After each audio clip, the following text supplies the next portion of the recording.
and I'll never back down. In the middle of the ring is where I lay the smack down. Against all odds, I will always prevail. So when you step to me, it's like hell in a cell. Oh, what's up, guys? Delzinski here, and welcome again to another We Talk. It has been a while for sure.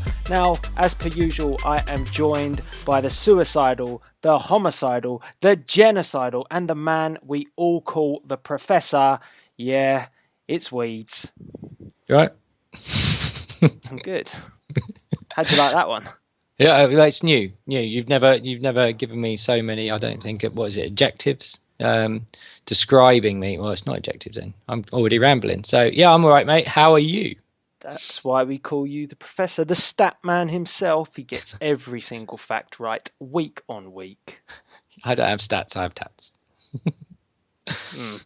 Okay. Anyway, I am very good, thank you very much. It's been a while since we've done one of these. In fact, the last time we did do one, we was with Smack Talks and we talked about Wrestlemania. So, what did you think of it? Wrestlemania. I'm still recovering.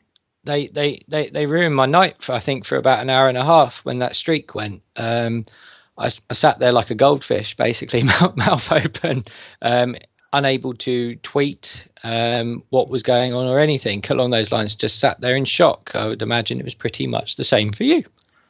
So this is why you've been uncontactable for the last X amount of weeks. I've gone and found myself a cave to bury myself in, and I've deeply reflected on the events that did occur in New Orleans at WrestleMania 30. I haven't been quite able to recover. No, I've moved house, so I've been in the Stone Ages. I haven't even had an internet connection for like the last 3 weeks. So yep, I'm back.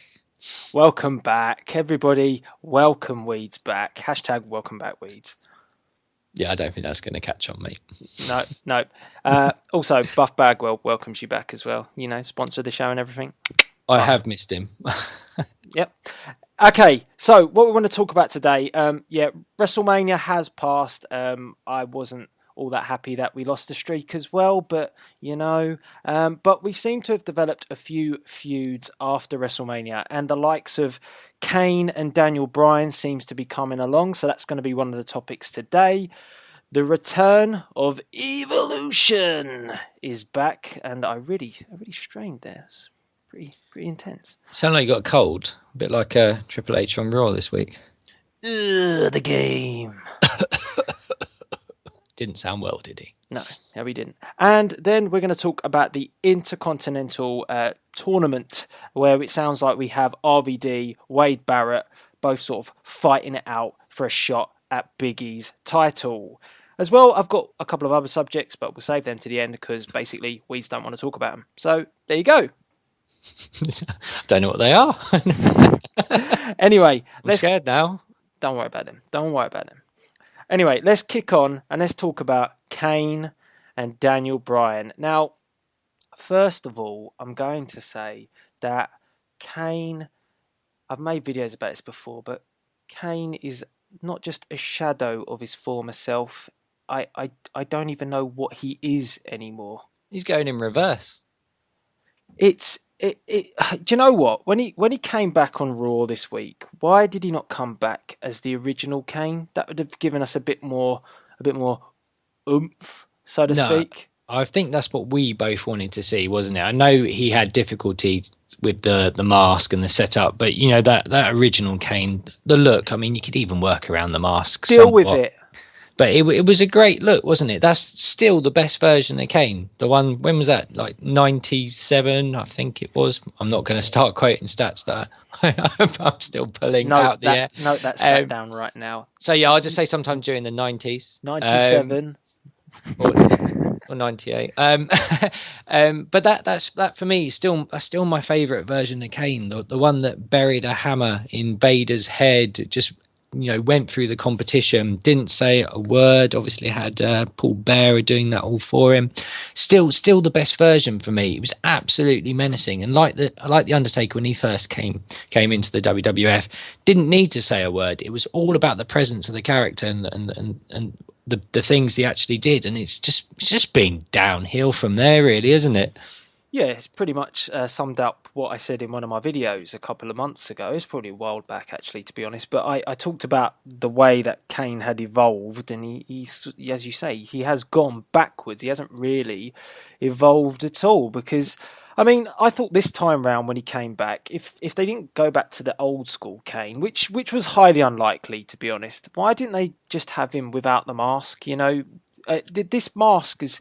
When he came back with this new look and the new mask, it was looking really promising. And then he lost to John Cena, and like most people do, and then he just went downhill from there. He became the laughing stock with his like friendship with Daniel Bryan, which, as you can see now, has completely changed. But Help Daniel Bryan out though. yeah, but it's just the whole gimmick around him is a monster, and I can't buy it. A good comparison is, and it's probably not a great comparison because Kane is much better than this guy. But if you jump over to TNA, you've got someone like Abyss, whose character has diminished over the years as well. Absolutely terrible. He brought back a mask recently, identical to Kane's, and they both suck both ways.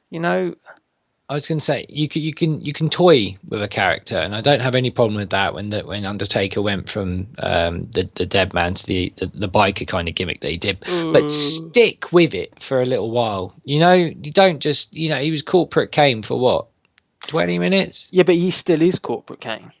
Yeah, but I don't think he knows. I don't know if he's going to start talking to his mask now or something like that, because he seemed to be having a good time with it and playing with the hair on it the week before, didn't he? It's just bizarre. It's like we don't really know. We're thinking about burying Daniel Bryan in some way, form or fashion.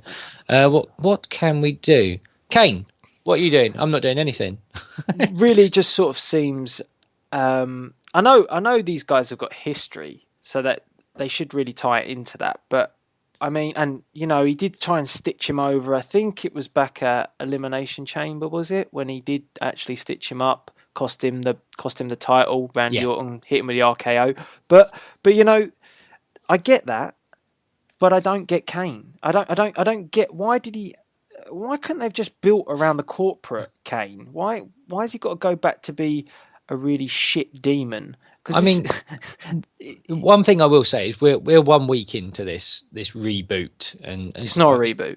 Well, that's the problem. This revision, or this former version of Kane. So, I suppose I don't think it's going to be an awful match, and obviously it's the one at the Extreme Rules that does have the stipulation in it, isn't it? So it's the what is it? It's the Extreme match. So. I think it will be a good visual spectacle, but it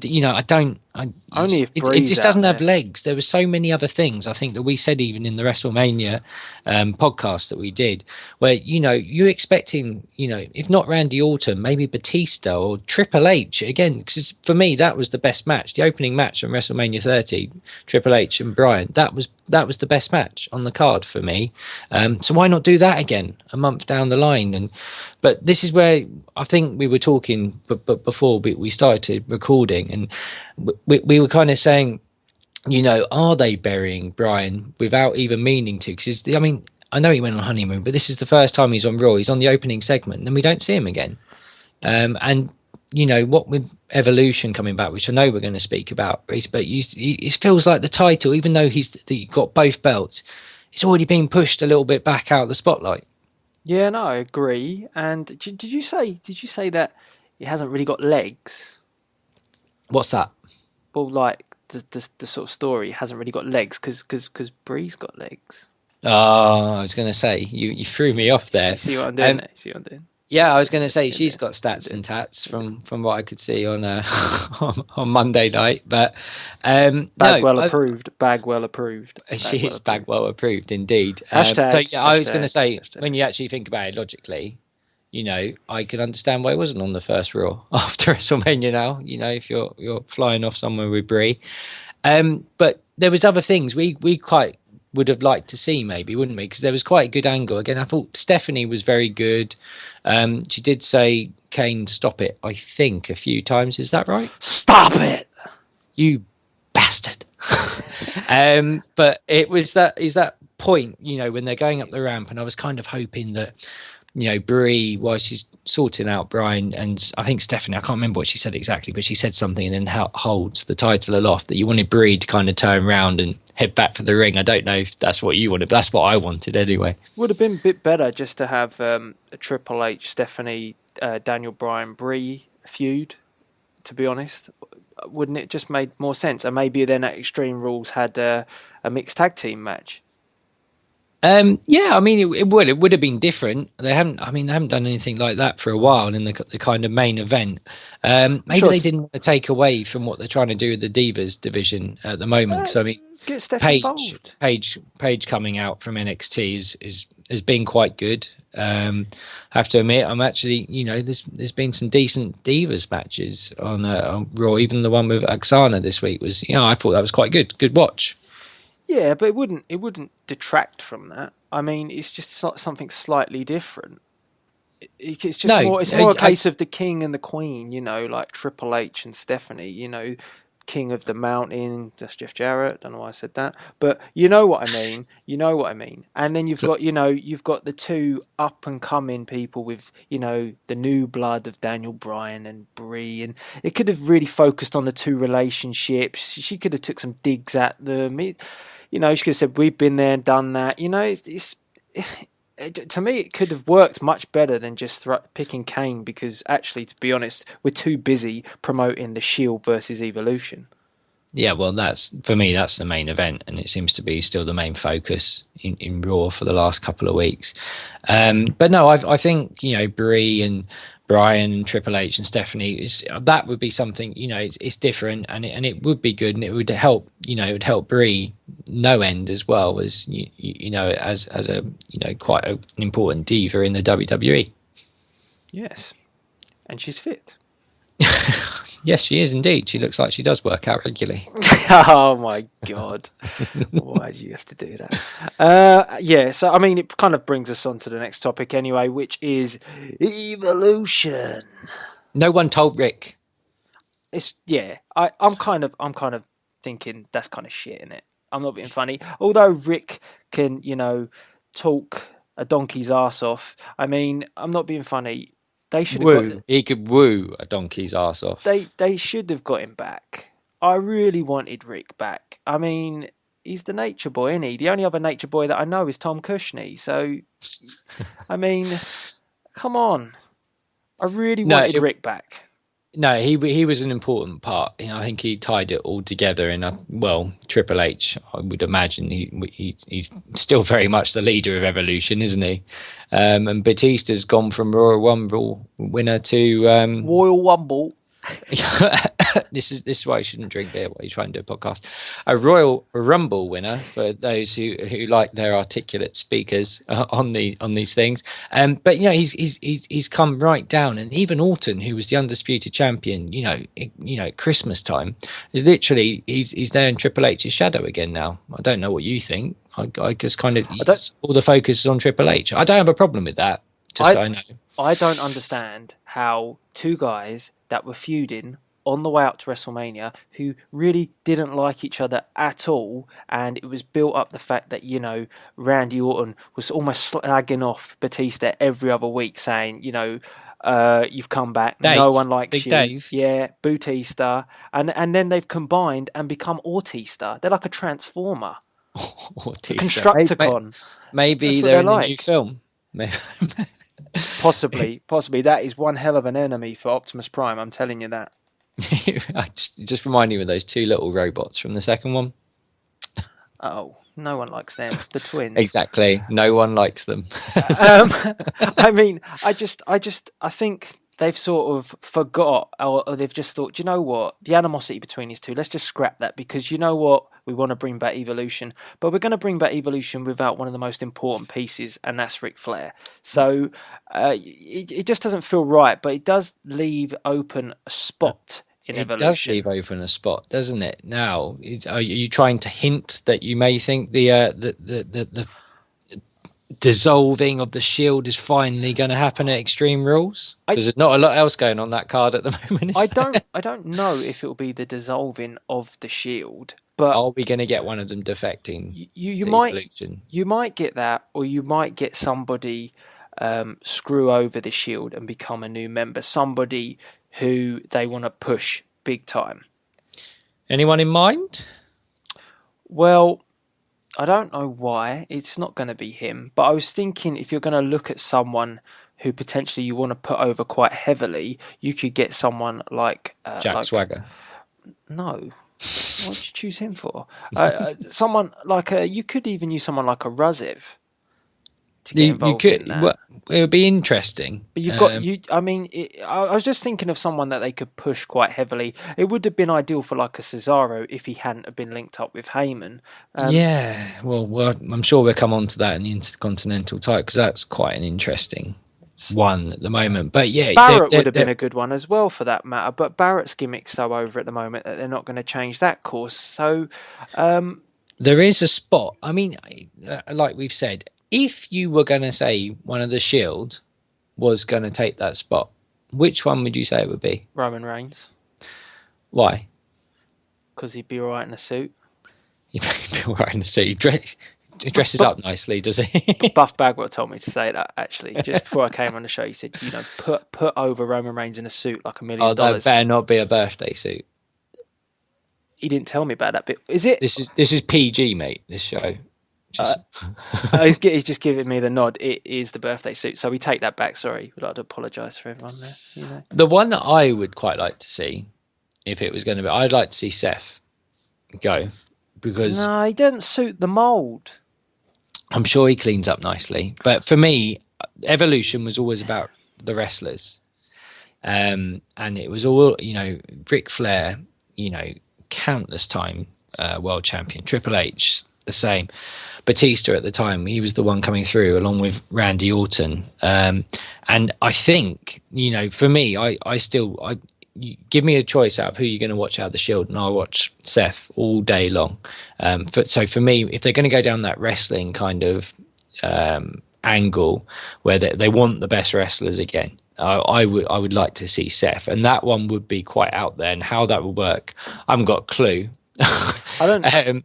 But yeah, Roman Reigns, I think, would be the natural choice. But I'm still hoping we're going to get Reigns versus Triple H at some point. Yeah, I can't. Maybe that's what we're building for a year down the line at Mania. Yeah, I mean, it's difficult, isn't it? Because all this talk, like we talked about it with Smack Talks. No one will turn. Yeah, I mean, we talked about it with Smack Talks that we thought, there'd be potential heel turn. Smack Talks said the sort of, the opposite to what we thought, that I think it was, we said that Roman Reigns was going to turn face, but we said it was the other way around. But it just doesn't feel like they can really split them. Or if you take, let's say, Dean Ambrose, put him in Evolution, that kind of works because he is a really big heel, but he doesn't look right to be. He wouldn't know what the Evolution. hell's going on. Yeah. But if you pick up Roman Reigns and put him in there, he looks right, but they want to push him as a face at some point. So you can't do that. He becomes Batista from 10 years ago. Exactly. So then if you do look at Seth, then he might be the one to go in there, but I still don't think he has that Evolution style. So bring back Ric Flair. That solves all the problems. Bring back Ric Flair. Just do it. It's very difficult. I mean, this is probably the match on the card that everyone's looking forward to. I don't know if I'm looking forward to it as much as I was when the Shield fought the Wyatts, to be honest. I'm hoping, can they build one of these matches a different way where it doesn't have the 3 of the Shield climb up one side of the ring, 3 of the other faction climb up the other side? It's like, do something different. I was hoping, they'd actually get into it. Did you get those other wrestlers coming out? I know they make them fight 11 on 3, what was it, the week before on Raw, but I don't get it. If you're the strongest, baddest, and yeah, you've got a bit of power, and that's meanest, roughest, and toughest, but you're gonna hide behind, what was it, Jack Swagger? God, it was and Fandango. Was he there? From what I can see, it was Rybaxel. It was Jack Swagger, Ezekiel. Was it Ezekiel Jackson? Have I got that wrong? I don't know. No one else knows where he is. So No, it's Titus O'Neil. Why have I just said Ezekiel Jackson? Am I going mad? Damn. But do you know? Throwback Thursday. Throwback Thursday. Hashtag I was going to say, yeah. I was. But do you know what I mean? Rozev was there as well. It makes no sense. Right. What made sense? If you want, I just would have liked to see them go at it, and hopefully, so we're only 2 weeks away from Extreme Rules. Hopefully, going to get that next week. Well, the card's pretty naff, innit? Let's be honest. Coming out of WrestleMania, there was quite a lot of excitement coming out of WrestleMania, and I think it's all gone a little bit backwards again. The Authority movement is almost crumbled now because the Authority doesn't really exist. It's just Evolution and Stephanie and Triple H, and then you've got Kane, who doesn't quite know who he is. He's almost Abyss, basically. It has gone a bit confused. I mean, I'm going to go slightly off topic here, just for it's not like you. Only a couple of minutes. But what the hell is going on with Wyatt and Cena? Why does he keep singing he's got the whole world in his hands? I don't get it. Kumbaya. Exactly. I don't know. It didn't help that was around the same time as the Brock Lesnar Taker match at Mania, but I don't get it. I'm like, please, Cena, don't kill Wyatt. Don't do it. Please don't bury his character. And I just think the best thing for Wyatt at the moment is get as far away as possible from Cena as quickly as possible. Though I'm pretty sure he'll probably beat him at Extreme Rules because this is not one of the marquee pay-per-views on the WWE calendar. Anyway, that was me going off topic. Oh, Lord, Kumbaya. I don't get it. I don't get it. I really don't get it.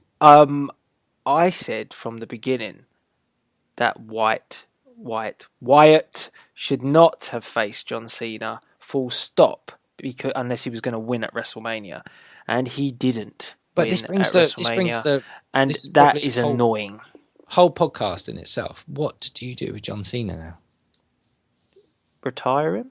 I really don't. He does not fit in. He's starting to look very awkward. I still think he's a fantastically hard worker. In a world full of gimmicks where everybody tries their best, there is one man who cannot do his gimmick because he has to pretend he's in reality.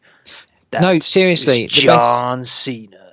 The best thing I've seen him in the last couple of years is probably Scooby-Doo at WrestleMania with my 6-year-old son this afternoon.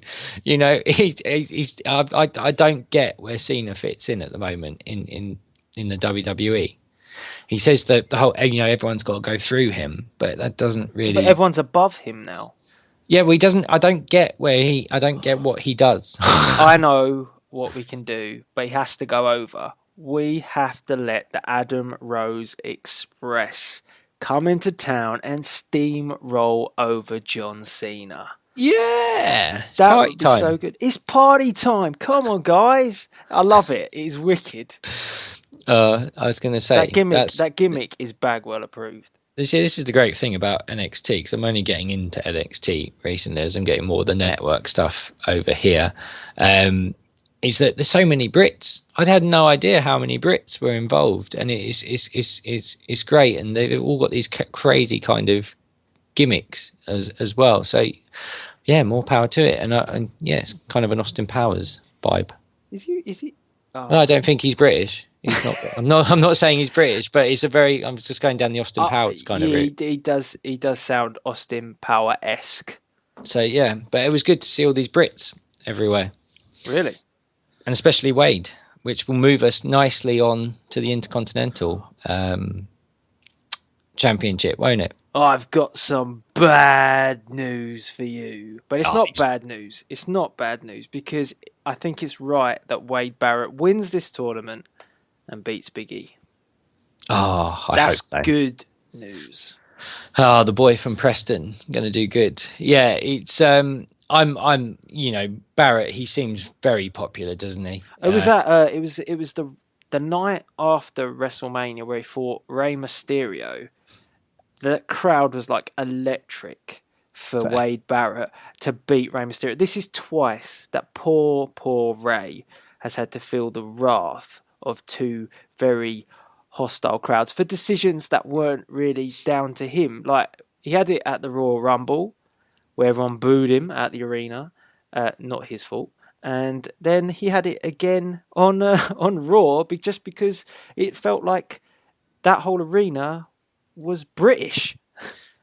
No, but it's kind of caught on, hasn't it? I mean, they love it, and I really like what they're doing with Barrett at the moment. And he feels like, I'm hoping he is gonna go over Extreme Rules. If he gets there, obviously he's got to go through Rob Van Dam first, doesn't he? Yeah, next Monday. I'm a big Rob Van Dam fan. Yeah, EC Dub. I mean, it's good to have Rob Van Dam back, but is he kind of in that kind of Chris Jericho role at the moment? No, he's not going to put Fandango over, is he? I don't think that Van Dam. I know that is what he's going to be used for, but I think there's a lot more they can do with Van Dam. And as for you went off subject, I'm going to go off subject. You do that. And what I'm going to say is that Van Dam could easily be put in a program with the conqueror of the streak, Brock Lesnar. I would like to see that, because when that happened before, these two put on some great matches. Yeah, I was going to say, wasn't this one of the first ones that Heyman had him back up against back in the day? It would be really good, although you told me, and I haven't seen it, but apparently the Cesaro RVD match was horrible. Yeah, well, Jack Swagger had to come out and save it, basically. I don't know if these two, Cesaro and RVD, obviously I'm huge fans of both, but I haven't seen a match look as awkward as that for quite a while, so I can only assume it's really the first time they've sort of tied up together. But then I didn't get the Jack Swagger. I mean, if you're going to have Jack Swagger come out and cost Cesaro the match, the way you book it for me is you do it in the final, because then it actually means something. You know, he's actually cost him a legitimate shot. We're in the semi-finals at this point. Yeah. It doesn't mean an awful lot, other than Zeb maybe thought it was a final and he said, "Get out there, Jack, you got to go and ruin that chance for him." Don't like the Swiss anymore. No, and I like I was going to say, like I said, they've repackaged Cesaro, haven't they, to some degree? I haven't heard his new music. I've only seen. It's got no words. I've only seen when he came out with promos from Heyman. So the new theme song, I still need to hear. And is it any good? Well, has it got Scott Steiner sirens at the beginning? It's got a couple of Scott Steiner sirens. I don't know if this is. I don't know if this is Ryback all over again, and it's really not going to do him any favors being associated with Paul Heyman whatsoever. Again, even though I know they are obviously trying to keep the Brock Lesnar defeated the streak thing going. If you want to do that, come on, book Brock Lesnar on Raw, and then have him at Extreme Rules, and then have him doing something straight away. For me, if you want to do something with Brock Lesnar, either have him going straight for Daniel Bryan the night after WrestleMania, but you can't have him disappear to SummerSlam again if that's when he's going to disappear to. And the fact that he's taken over Cesaro, Heyman, and all he's talking about is the streak. Yeah. You just kind of think, well, what the hell is this doing for Cesaro? If I'm Cesaro, I was like, I was fine in the Real Americans. Let that implode properly. And I mean, at the moment, we've got a match this Friday coming up on SmackDown. It's going to be Cesaro and Heyman. Heyman obviously managing him, and Sheamus and Swagger. And this, you know, why not have this on the bloody Extreme Rules pay-per-view? I don't get it, and I hope, please WWE, I know none of you are listening, but please don't kill Cesaro. Please make Jack Swagger actually mean something, so we can actually get some wrestling back on the air, because you've been doing quite well recently, and I don't want you to ruin it. You're taking a leaf out of they're taking a leaf out of TNA's book, like, you know, booking the pay-per-view match. Don't get me started on TNA. Christopher Daniels. And what are you trying to imply there? That WWE don't listen to We Talk? Oh, I'm assuming they do, because they take all their best ideas from us. Just to clarify, Bagwell is fuming at that comment, Weeds. Leo Kruger, aka Adam Rose, is from Johannesburg, South Africa. So I'm not claiming he is a Brit, just to make this clear. But he's doing an Austin Powers gimmick, so I am going back, and I do have wiki wow wow. No, Professor, not again. But he's billed from all over the place. See, comes from Bahamas on his Wikipedia page. No, Jesus Christ! Congratulations on correcting yourself. Well done. Round of applause. Well, thank you. I am actually bowing here, just in case you did not know. So, I mean, if I was looking at this Intercontinental tournament, I would have probably had in the final Barrett and Cesaro. And like you said, unless possibly they are building a feud between Lesnar and Cesaro, because it's going to get on Cesaro's nerves that all Heyman is doing is talking about the streak. But then I would think, like you said, why pair him up at all just to split him back up from them? It is a bit weird. I thought it was quite good that the way they actually paired him up, but I then thought this would be a lot more Cesaro driven because he did cut a good promo. I think he did it on one of those one-on-one interviews with Michael Cole. Heyman said, if I want Cesaro to take out somebody to sort of open the door for Brock Lesnar to enter the world title picture, then he will do it. If I want Cesaro to go and pick up the Intercontinental Championship, then he will do it. If I want Cesaro to be the world champion, he will do it. So with that in mind, is he just becoming like the little hired gun to? He's becoming Jack Swagger. he is to Jack Lesnar, Swagger yeah. to what in the Real Americans. He's playing the Jack Swagger role. He's going to be in the background to Lesnar. So if you think of the Real Americans as Lesnar and Cesaro is essentially Swagger now. It's a conflict of interest for Cesaro because he was going over so nicely that you thought that with Zeb, he could push him for the world title and he could be pushing Swagger for the IC title. And now it's like, well, for Heyman, it's almost like, well, I've got two people here that really should be buying him for the world title. They can both push themselves. It was only a little while ago that Cesaro was in the Elimination Chamber fighting for that belt. Yeah, well, he had leading up to it, he had all the best matches, didn't he, with every one of them? So pushing Lesnar is all a bit, I was going to say, they have missed a couple of tricks for me with Cesaro in particular, and with the tournament in general. I mean, if you're going to put the best of the best going for the Intercontinental title, throw someone like Dean Ambrose, who's just randomly defending the belt on main event for the US Championship.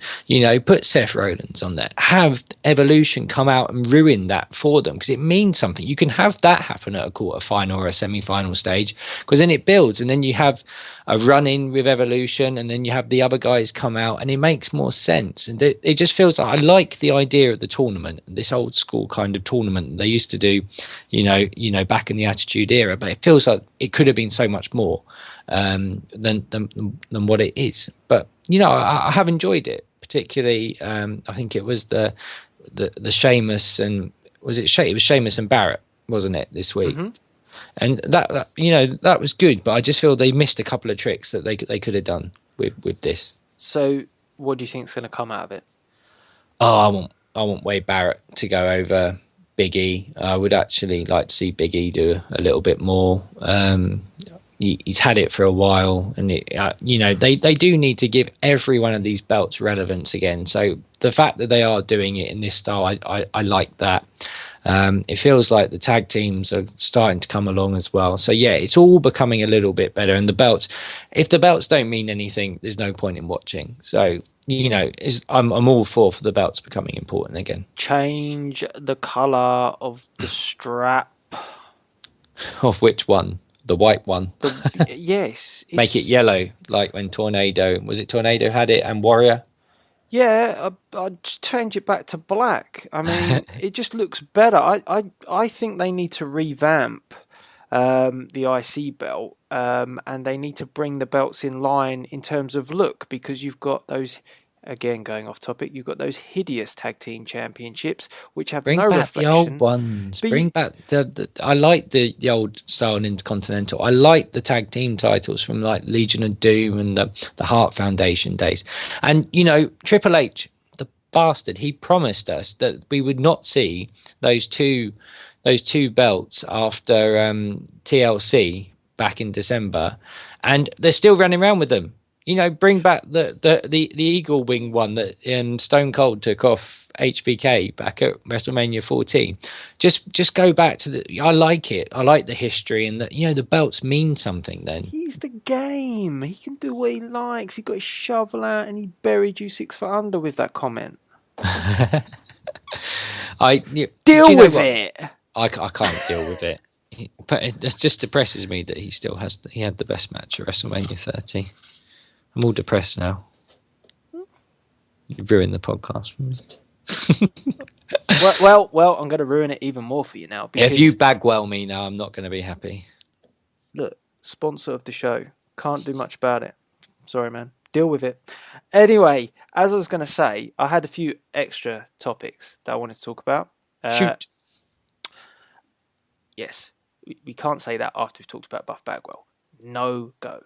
But what I was going to say is this is a topic that I know you're not going to want to talk about, because on TNA there is a new world heavyweight champion. No, there's not. He also has a beard. He also is rather little. Well, I'm going to go with what Stone Cold said. What?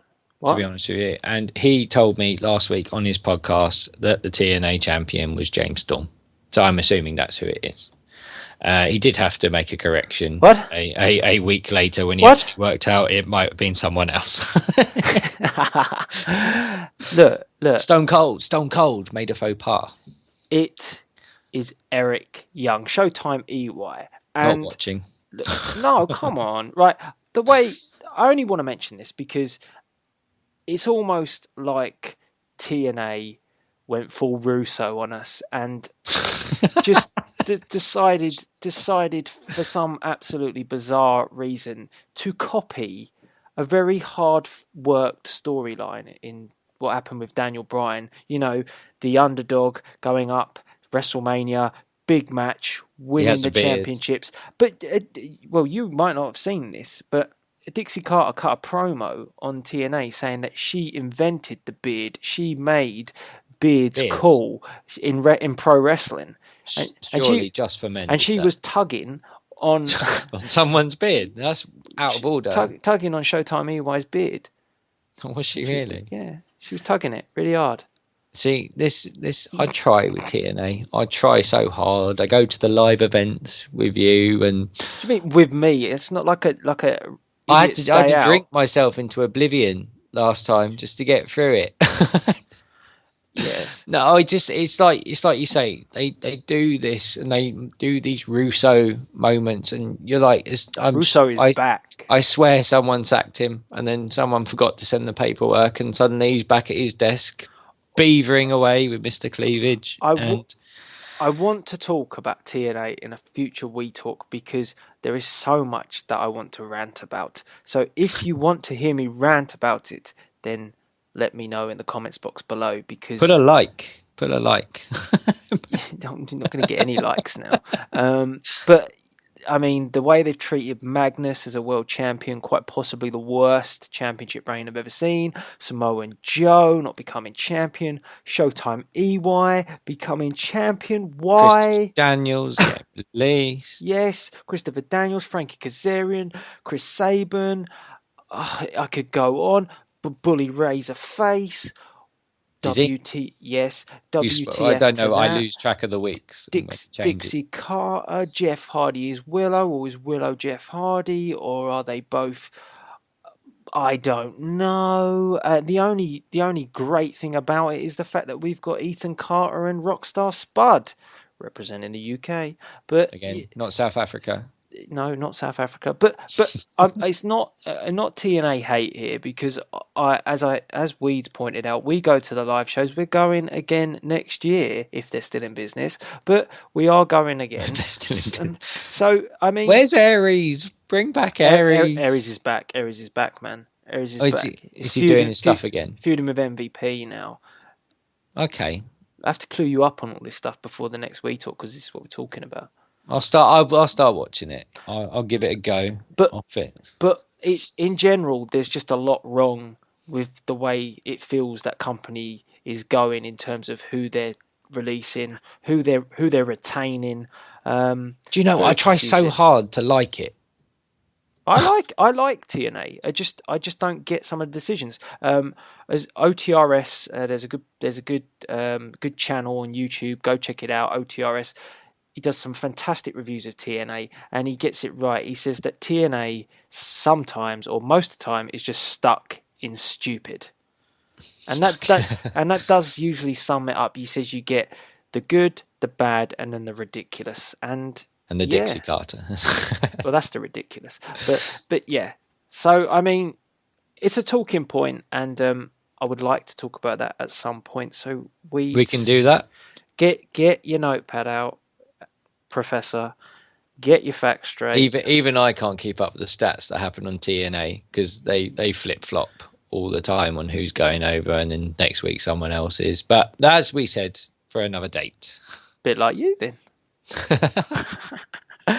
Anyway, I mean, that kind of draws us to the close of another We Talk. The only thing I do want to say, and I definitely got to mention this, is there was a YouTube channel that got taken down recently, and he goes by the name of Andre Corbeil. I'm sure a lot of you have heard his name in the IWC. His channel got taken down for some reason which just doesn't seem right. It feels like there's an injustice here. I don't understand why. Andre's a good guy. He does a lot for the community. He puts out good content. He talks, he gives his views. He's got a podcast as well. He had like 8,000 subscribers. He now has had to start a new channel. He's only got 700. I mean, for the wrestling community, it's quite damaging to see that someone has had their channel taken down like this for no apparent reason. So what I'd say to you guys is support the cause. I will leave a link to there is a, what do you want to call it? There is a campaign to get his channel back up, and you can go and sign that campaign and make sure his channel does get reinstated. So I will leave a link in the description box below, and I would appreciate if you guys, to my subscribers, if you go and do that, because it's a big loss to the IWC to see someone like this happen. I wouldn't like it if it happened to me, and it's just a loss to the community when we lose a guy who worked pretty hard to get his channel where he was. So yeah, I just thought I'd put that in as well. Weeds, you're probably not too involved in all that sort of stuff, but not at the moment. But no, I'm familiar with his channel, and it doesn't seem right what's happening to the guy. So no, make sure you help him out as much as you possibly can, because it's not nice to see someone disappear when it's no fault of their own. Yeah, and that's all I ask, guys, to go check it out, and check out Andre Corbeil as well. I'll leave a link to his other channel as well. So guys, I mean, that brings us to the close of another We Talk. Buff Bagwell's giving us a shout, say get the hell out of here. So I'm off, and I don't know where I'm going from there, because I'm not going out with Buff Bagwell, that's for sure. Yeah, you talk about him enough. No. I was going to say, all I want to say is, if you haven't checked out my channel yet, I'm adding more and more stuff to it all the time. I am giving you a Mick Foley cheap plug here. It's The Weeds World. Yeah, check it out. We're adding stuff on there all the time. We've got some what if, looking at what may have happened in the WWE in particular if certain events had unfolded. I'm looking at different stuff. I'm looking at the sliders I use for the game, because I'm one of those guys that has to tweak it until I'm completely happy with it. And shut up, Dale, before you start talking. So yeah, have a look at my channel if you get the chance. Didn't even say anything. Yeah, I knew it was coming. Didn't shut up. didn't even say anything. Yeah, go check out his channel. He's actually working on it now, so he's actually pulled his finger out his arse and he's now uploading content. So well done, Weeds. It's amazing what happens when you move house and you actually have somewhere to work that does not involve me trying to hook up my PlayStation and laptop 4,000 different ways every time I want to make a video. So yeah, there will be more and more stuff added there all the time. Yeah, go check it out. I'll leave another link in the description box below so you can go check out Weed's channel as well. So I guess all that's left to say is goodbye from me, and we're back, and we will be doing this a lot more regularly than we have been recently. Yeah, guys, as per usual, please rate, comment, and subscribe. This is Delzinski and Weeds from We Talk, signing out. Woo! Why'd you go Ric Flair? Because I wanted to.